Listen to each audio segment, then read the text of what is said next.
Hey guys, welcome back to my channel. Today I'm going to be discussing how you can start using a retinoid if you've never used one before. I've been using tretinoin for well over a year now, so if you want to see my whole journey with that, I'll link the playlist on screen now. I've also used retinol, I've used differin, so yeah, I feel like I've got a lot of information to share. So if you're thinking about starting a retinoid, then stay tuned and let's jump straight into it. So my first tip is to ease into it. I cannot stress this one enough. Because your skin is not going to be used to applying a retinoid, it's really important that you don't go crazy, make your skin super red, inflamed and sensitive.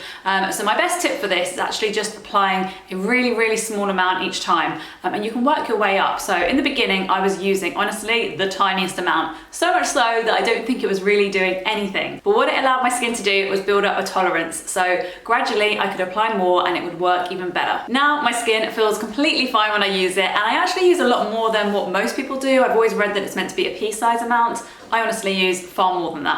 Guys, sorry about how I look today, by the way. I'm about to go to a gym class, hence why my hair is like up and like super greasy, and I'm sitting here in like a tracksuit top, so but I really wanted to make this video, so here we are. Also, I feel like I have the patience of a saint because I have a next door basically renovating their entire house and just constantly drilling and hammering.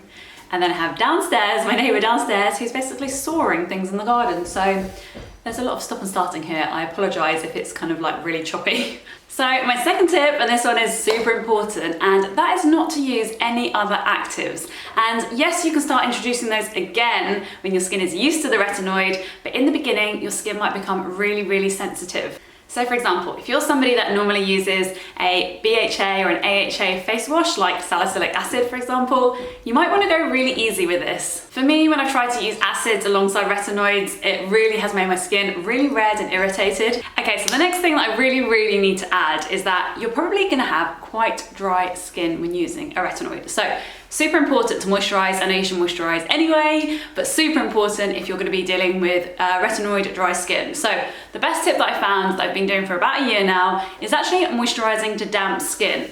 And you might be asking why, like I know this isn't the norm, but essentially if you're drying your face after you wash it, you're removing all of the moisture from your face. And actually what you want to do is lock in the moisture. And I promise you, if you try this, you'll notice a huge difference. So I splash my face with water in the morning, I apply my moisturizer about a couple of minutes after, not so it's like completely soaking wet, but so it's still damp. And also the same in the evening. So you're locking in that water, you're locking in that moisture, sorry, and yeah, your skin feels a lot more hydrated throughout the day. So find a really good moisturizer. Ideally, this needs to be something that is super simple. So as I said, no actives, ideally no fragrance if your skin reacts to that as well, and no real kind of like sensitizing ingredients. A lot of things like essential oils and just irritants will not be good for skin that is using retinoids. Next tip, so it's going to require a little bit of research because I personally believe that when you start a retinoid, it is quite likely that your skin is going to purge. And it definitely did for me. It's done that when I've tried tretinoin, and it's also done that when I've swapped over and used differin for a little while, so which is adapalene, another type of retinoid. So essentially, because the retinoid is a derivative of vitamin A, like a synthetic version of vitamin A, your skin is turning over at a very fast rate. So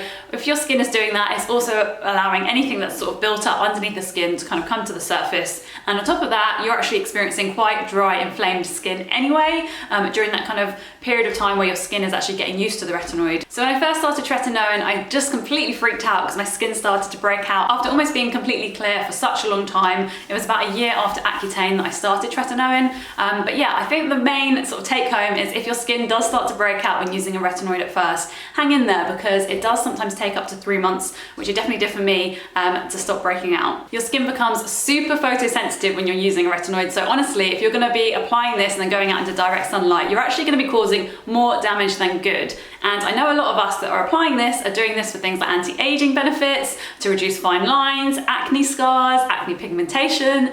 All of those things are going to get a lot worse if you're applying this and going out into the sun. So please make sure you're not doing that. I would also recommend getting a very good SPF. You're going to want to apply this every day, all throughout the day. So like SPF 50 is what I use because I'm super fair, as you can see, like my skin tone is super fair. And I think honestly, regardless of your skin tone and whether you burn or not, you really need to be protecting yourself. Yeah, because the rays are still the same, guys, we're all human. So one of my favorite tips for starting a retinoid, and I think this is actually probably the most important one, not only to ease into it in the sense that you're going to use less product to begin with, but also to make sure you're only using it very gradually on specific days and building up your tolerance. So by that I mean only applying it, say, once a week, and then twice a week, 3 times a week, and so on. And I've been using a retinoid for over a year, so probably about a year and 3 months, and I still don't apply it every night. I apply it every other night. I feel like I do this just to give my skin a break and just kind of to adjust if I am getting super dry or if it is feeling slightly flaky or whatever.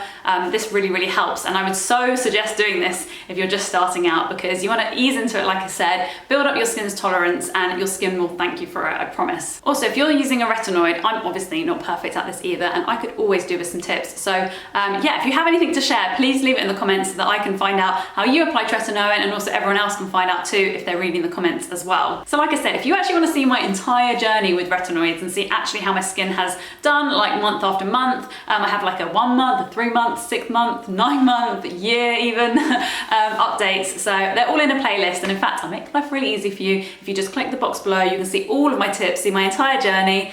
So yeah, click below and I will see you over there. Bye guys. This is what my skin is now looking like, guys. I am super, super, super happy. I'm gonna run you through the kind of problems that I've been facing over the last couple of months and the full results detail, but I just thought initially I'd just show you what my skin looks like, because I am really, really happy with it at the moment. I have not had any cysts for a little while now.